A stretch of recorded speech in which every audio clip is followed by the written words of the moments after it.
नमस्कार, जनप्रवाद सुपरफास्ट में आपका स्वागत है। मैं हूं हेमेंद्र सिंह। नजर डालते हैं आज की सुर्खियों पर। एलएसी पर तनाव के बीच पीएम मोदी और चीन के राष्ट्रपति शी जिनपिंग इस महीने में 5 बार आमने सामने होंगे। 10 नवंबर को रूस में होने वाली एससीओ की बैठक में इस श्रृंखला का आगाज होगा। दोनों नेताओं का अलग अलग सम्मेलनों में वर्चुअल सामना होगा। भारत, अमेरिका, जापान और ऑस्ट्रेलिया के नौसैनिकों के बीच मालाबार अभ्यास का पहला चरण आज से शुरू हो रहा है। यह अभ्यास ऐसे समय में हो रहा है जब भारत और चीन के बीच पूर्वी लद्दाख में सीमा गतिरोध चल रहा है, जिससे दोनों देशों के संबंधों में काफी तनाव आ गया है। पीएम मोदी और राहुल गांधी आज बिहार में चुनावी रैलियों को संबोधित करेंगे। पीएम मोदी जहां अररिया और सहरसा जिलों में 2 रैलियों को संबोधित करेंगे, वहीं राहुल गांधी भी कटिहार और किशनगंज में चुनावी सभाओं को संबोधित करने के लिए आज बिहार में होंगे। पीएम मोदी ने बिहार विधानसभा चुनावों में सभी मतदाताओं से भारी संख्या में मतदान कर लोकतंत्र के इस उत्सव को सफल बनाने की अपील की है। इस दौरान पीएम ने सोशल डिस्टेंसिंग का पालन करने के साथ ही मास्क जरूर पहनने की सलाह दी है। गृह मंत्री अमित शाह ने बिहार में शांति, समृद्धि और प्रगति बनाए रखने के लिए अधिक से अधिक संख्या में मतदान करने की अपील की है। उन्होंने कहा कि बिहारवासी का वोट प्रदेश को लूट और अपराध के काले युग से निकालकर विकास और सुशासन के सुनहरे पथ पर लाया है। बिहार विधानसभा के दूसरे चरण में 17 जिलों की 94 सीटों पर मतदान जारी है। इस चरण में कई दिग्गजों की अग्नि परीक्षा होगी। इनमें लालू के लाल, उनके समधी नीतीश सरकार के मंत्री, बाहुबली बागी और कई दागी शामिल हैं। कई बड़े नेताओं के बेटे और रिश्तेदार मैदान में हैं। झारखंड की दुमका और बेरमो विधानसभा सीट पर उपचुनावों के लिए कड़ी सुरक्षा के बीच मतदान आज सुबह 7 बजे शुरू हुआ। कोरोना प्रोटोकॉल के तहत मतदाताओं के बीच 6-6 फीट की दूरी रखी गई। मतदान केंद्रों पर मतदाताओं की लंबी पंक्तियां देखी जा रही है।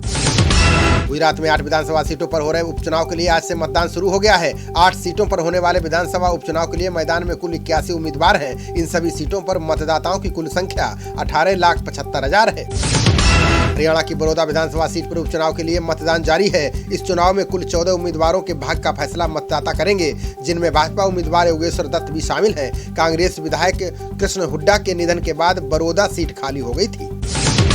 यूपी की 7 विधानसभा सीटों पर उपचुनाव के लिए मतदान आज सुबह 7 बजे शुरू हो गया है। बता दें कि प्रदेश की नौगावा, सादात, बुलंदशहर, टुंडला, बांगरमऊ, घाटमपुर, देवरिया तथा मल्हनी सीटों के लिए उपचुनाव हो रहा है। इस चुनाव में कुल 88 प्रत्याशी मैदान में हैं। मध्य प्रदेश के 28 विधानसभा सीटों पर उपचुनाव के लिए मतदान जारी है। मुरैना के सुमावली सीट के जतावर पोलिंग बूथ पर मतदान के दौरान फायरिंग हुई है। इस कारण मतदान को रोका गया है। फायरिंग में एक युवक को गोली लग गई है। बिहार चुनाव के दूसरे चरण में मतदान के बीच तेजस्वी यादव ने पीएम मोदी को पत्र लिखा है। इसमें लिखा है कि प्रधानमंत्री जी, समस्त बिहारवासी फिर से आपके बिहार आगमन पर स्वागत करते हैं। साथ ही आशा करते हैं कि आप विगत 6 वर्षों में किए गए वादों को भूले नहीं होंगे और उन्हें पूरा करेंगे। पंजाब, छत्तीसगढ़ की तर्ज पर राजस्थान सरकार ने भी कृषि कानूनों के खिलाफ 3 संशोधन विधेयक पारित कर दिए हैं। सदन ने सरकार द्वारा पेश संशोधन विधेयकों को ध्वनिमति से पारित कर दिया। इस दौरान मुख्य विपक्षी दल भाजपा ने सदन का बहिष्कार कर दिया। गहलोत सरकार ने विधानसभा के विशेष सत्र में राजस्थान महामारी संशोधन विधेयक पारित किया है। सीएम ने कहा कि महामारी विधेयक की धारा 4 में संशोधन किया गया है। इसमें कोरोना से जुड़ा नया प्रावधान जोड़ा गया है ताकि सरकार कोरोना प्रोटोकॉल के मामलों में कार्रवाई कर सके। राजस्थान के जयपुर, जोधपुर और कोटा नगर निगम की चुनाव मतगणना आज से शुरू हो गई है। इसके शुरुआती रुझान भी आने शुरू हो गए हैं। हालांकि अभी हार और जीत का फैसला नहीं हो सका है। इस चुनाव में सीएम गहलोत और केंद्रीय मंत्री गजेंद्र शेखावत की साख दांव पर लगी है। गुर्जर आरक्षण संघर्ष समिति के आह्वान पर गुर्जरों का आंदोलन जारी है। आंदोलनकारियों और सरकार के बीच अभी तक कोई बातचीत नहीं हुई है। सरकार ने कहा कि बातचीत के लिए उसके दरवाजे खुले हैं। प्रदर्शनकारियों के रेल लाइन पर बैठने की वजह से ट्रेनों का आवागमन प्रभावित है।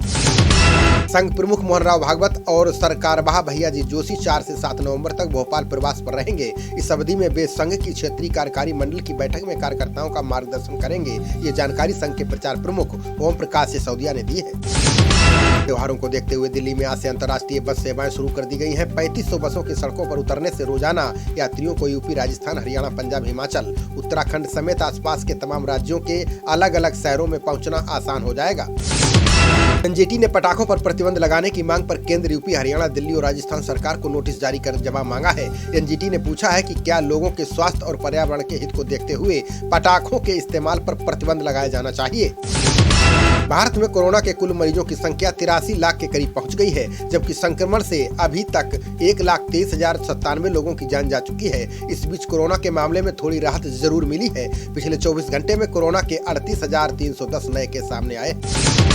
दुनिया भर में कोरोना संक्रमितों का आंकड़ा 4,73,00,000 के पार पहुंच गया है, जबकि अभी तक 12,10,000 से ज्यादा लोगों की जान जा चुकी है। वहीं फ्रांस में संक्रमण की दूसरी लहर जानलेवा साबित हो रही है। वहां बीते 24 घंटे में 52,000 नए मामले सामने आए हैं। केंद्र सरकार दोपहिया वाहनों को सस्ता करने के लिए जीएसटी के दायरे से बाहर कर सकती है। वित्त मंत्री निर्मला सीतारमण ने कहा है कि 2 व्हीलर वाहन लग्जरी श्रेणी में नहीं आते हैं, इसलिए जीएसटी काउंसिल दोपहिया वाहनों पर टैक्स में कटौती करने पर विचार कर रही है। भगौड़े हीरा कारोबारी नीरव मोदी के प्रत्यर्पण का मामला आज अंतिम चरण में पहुंचने की उम्मीद है। ये मामला ब्रिटेन की वेस्टमिंस्टर अदालत में चल रहा है। इससे पहले हाल ही में नीरव की जमानत याचिका 7वीं बार खारिज कर दी गई थी। अमेरिका में राष्ट्रपति चुनाव के लिए आज मतदान हो रहा है। अमेरिकी राष्ट्रपति के आम चुनाव में डोनाल्ड ट्रंप और जो बाइडेन के बीच कड़ा मुकाबला है। वहीं राष्ट्रपति डोनाल्ड ट्रंप और विपक्षी उम्मीदवार जो बाइडेन ने अपनी जीत का दावा किया है। केंद्र सरकार ने दिल्ली में कोरोना मामलों की बढ़ोतरी पर बड़ा दावा किया है। केंद्र ने कहा है कि त्योहारी मौसम में लोगों की आवाजाही से दिल्ली में कोरोना के केस बढ़ रहे हैं। इसके अलावा कोरोना प्रोटोकॉल के पालन में लापरवाही को भी जिम्मेदार ठहराया है।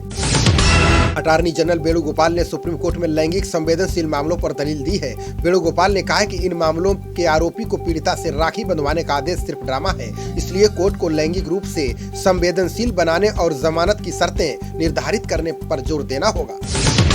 नेपाल में राजनीतिक संकट के बीच प्रधानमंत्री केपी शर्मा ओली ने प्रचंड को बड़े एक्शन की धमकी दी है। दोनों नेताओं के बीच लंबे समय तक सुलह की कोशिशें नाकाम हो गई है। ऐसे में सत्ताधारी नेपाल कम्युनिस्ट पार्टी में बंटवारा तय माना जा रहा है। अखिलेश यादव ने बसपा और बीजेपी को लेकर बड़ा बयान दिया है। अखिलेश ने कहा है कि बीजेपी को हराना सपा का लक्ष्य है, इसीलिए लोकसभा चुनाव में बसपा से गठबंधन किया गया था। अब आने वाले आगामी चुनावों में सपा नई रणनीति से मैदान में उतरेगी। आईसीआईसीआई और एक्सिस बैंक ने अपने ग्राहकों को दिवाली से पहले बड़ा झटका दिया है। दोनों बैंकों से अब से नॉन बिजनेस आवर्स और छुट्टियों के दिन मशीन के जरिए कैश निकालने और कैश जमा करने पर चार्ज लगेगा। ये 50 रुपए तक हो सकता है। पूर्व मुख्यमंत्री बाबूलाल मरांडी ने हेमंत सरकार पर सरकारी मशीनरी के दुरुपयोग का आरोप लगाया है। उन्होंने कहा कि राज्य सरकार के इशारे पर भाजपा के प्रदेश अध्यक्ष दीपक प्रकाश के खिलाफ जिस तरीके से राष्ट्रद्रोह की धाराओं में पुलिस प्राथमिकी दर्ज कराई गई है वो हास्यास्पद है। बीजेपी के विधायक संगी सोम ने लव जिहाद पर बड़ा बयान दिया है। संगी सोम ने कहा है कि लव जिहाद को जवाब देने के लिए हिंदू युवाओं को आगे आना होगा। अब हिंदू युवाओं को जैसे के साथ तैसा करके जवाब देना होगा, इसके लिए चाहे जो करना पड़े। छत्तीसगढ़ के नक्सल प्रभावित बीजापुर जिले में सुरक्षा बलों ने 4 माओवादियों को गिरफ्तार किया है। पुलिस ने बताया कि जांगला क्षेत्र के माटवाड़ा गांव के पास से 4 को दबोचा गया है। इन माओवादियों के नाम पाडियामी, हिंगोराम, राजेश कवासी और इंद्रजीत ठाकुर है। रक्षा मंत्री राजनाथ सिंह ने गिलगित बाल्टिस्तान को अस्थायी प्रांत का दर्जा देने के पाकिस्तान के कदम पर कड़ी आपत्ति जताई है। उन्होंने कहा कि इस क्षेत्र पर पाकिस्तान ने अवैध रूप से कब्जा किया है। गिलगित बाल्टिस्तान समेत पूरा पीओके भारत का अभिन्न अंग है। केंद्रीय मंत्री स्मृति ईरानी ने अमेठी में साझा सेवा केंद्रों का उद्घाटन किया। उन्होंने कहा कि इसके जरिए स्वास्थ्य सुविधाओं में मजबूती आएगी। पोषण अभियान के तहत लोगों को टेलीमेडिसिन के जरिए स्वास्थ्य परामर्श सुविधा उपलब्ध होगी। इसे धीरे धीरे देश के 6000 ब्लॉकों में शुरू किया जाएगा। हरियाणा सरकार ने 16 नवंबर से कॉलेज और विश्वविद्यालय खोलने का फैसला किया है। छात्रों की जरूरतों को ध्यान में रखते हुए ये फैसला किया गया है। इससे छात्र सोशल डिस्टेंसिंग का पालन करते हुए कॉलेज जाकर अपनी शंकाओं का समाधान पा सकेंगे। अभिनेता आमिर खान की बेटी इरा खान ने सनसनीखेज खुलासा किया है। इरा खान ने आरोप लगाया है कि जब वो किशोरी थी तब वो मीटू का शिकार हुई थी, जिसके बाद वो डिप्रेशन में चली गई थी। उनका 4 वर्ष से अधिक समय तक अवसाद का इलाज चला है। गुजरात सरकार ने खुले स्थान पर विवाह समारोह आयोजित करने के लिए कोविड-19 प्रतिबंधों में ढील दी है। ऐसे कार्यक्रमों में शामिल होने वाले मेहमानों की अधिकतम संख्या 100 से बढ़ाकर 200 कर दी गई है। इससे विवाह समारोह के आयोजनकर्ताओं को राहत मिलेगी। सरकार के प्याज के दामों को काबू में लाने के प्रयासों के बाद भी कीमतें कम नहीं होती दिख रही है। सरकारी आंकड़ों के अनुसार बेंगलुरु में इसका खुदरा मूल्य 100 रुपए प्रति किलो पहुंच गया है। वहीं दिल्ली, राजस्थान और उत्तर प्रदेश समेत कई राज्यों में प्याज के दाम 40 रुपए प्रति किलो है।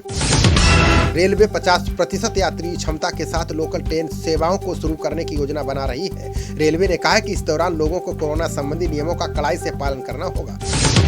कांग्रेस नेता अधीर रंजन चौधरी ने बांग्लादेश में हिंदुओं पर हमले का मामला सरकार के सामने उठाया है। उन्होंने कहा कि केंद्र सरकार तत्काल पड़ोसी देश के साथ ये मुद्दा उठाए। उन्होंने खबरों का हवाला देते हुए कहा कि बांग्लादेश में मंदिरों पर हमला किया गया और लोग लूटपाट के शिकार बने। मध्य प्रदेश सरकार भी लव जिहाद के खिलाफ कानून बनाएगी। मुख्यमंत्री शिवराज सिंह चौहान ने इसका ऐलान किया है। उन्होंने कहा कि प्रदेश में लव के नाम पर कोई जिहाद नहीं होगा। जो ऐसी हरकत करेगा उसे ठीक कर दिया जाएगा। इसके लिए कानूनी व्यवस्था बनाई जाएगी।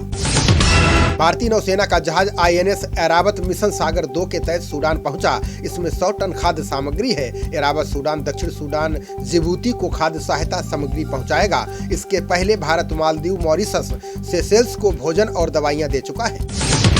यूपी के कैबिनेट मंत्री श्रीकांत शर्मा ने कहा है कि मथुरा के मंदिर में नमाज पढ़ने वालों को बख्शा नहीं जाएगा। इसके पीछे उनकी शैतानी मंशा है। उन्होंने आरोप लगाया है कि राज्य की तरक्की को कुछ लोग पचा नहीं पा रहे हैं, इसलिए माहौल खराब करने की साजिश रच रहे हैं। मुख्यमंत्री नीतीश कुमार ने बिहारीगंज में रैली को संबोधित किया। यहां से शरद यादव की बेटी सुभाषिनी यादव कांग्रेस के टिकट पर मैदान में है। नीतीश ने रैली में अपने पूर्व पार्टी सहयोगी और उनकी बेटी के खिलाफ कुछ भी बोलने से परहेज किया। उनके निशाने पर सिर्फ तेजस्वी यादव रहे। पश्चिम बंगाल के राज्यपाल जगदीप धनखड़ ने IAS और IPS अधिकारियों को नसीहत दी है। उन्होंने कहा है कि वे राजनीतिक पदाधिकारियों की तरह कार्य न करें। धनखड़ ने कहा है कि ये सुनिश्चित करेंगे कि 2021 में विधानसभा चुनाव निष्पक्ष तरीके से हो। हरियाणा सरकार ने आयातित पटाखों को रखने और बेचने को अवैध घोषित कर दिया है। सरकार ने सभी जिलों के उपायुक्तों को निर्देश दिया है कि इस बारे में सतर्क रहें। सभी दुकानों की जांच कर सुनिश्चित करें कि आयातित पटाखों का भंडारण न किया जाए।